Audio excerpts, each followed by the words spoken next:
അതല്ല സാർ, ഒരെണ്ണ എന്റെ കൈ തടഞ്ഞിട്ടുണ്ട്.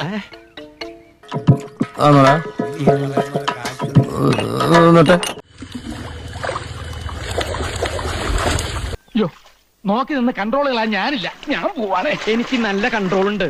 നീ പോയിക്കോ. ഞാൻ നോക്കാം. ഞാൻ വളരെ പ്രധാനപ്പെട്ട ഒരു കാര്യം വാച്ച് ചെയ്തോണ്ടിരിക്കും. നേരത്തെ വ്യക്തമല്ലെന്ന് ഇപ്പൊ വ്യക്തമാണ്.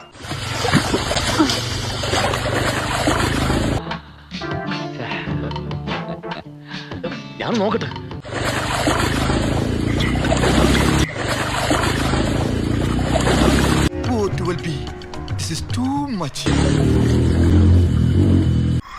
കൊതിപ്പിക്കല്ലേ ഭഗവാനെ.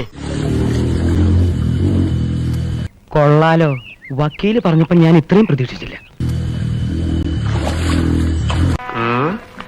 ബാക്ക് കൊള്ളാം. ഇതുപോലൊരു കിണ്ടി എന്റെ ജീവിതത്തിൽ ഞാൻ കണ്ടിട്ടില്ല. ഇതൊരു കിണ്ടി എന്ന് പറഞ്ഞാൽ 1.5 കിണ്ടി വരുന്നേ. ഇത്രയും കഷ്ടപ്പെട്ട് ഒളിഞ്ഞു നോക്കാൻ എന്തായിരുന്നു അവിടെ കാഴ്ച? ഒരു കുളിസീൻ. ദൈവമേ, കുളി കഴിഞ്ഞ് പോയിക്കാണോ? ഏയ്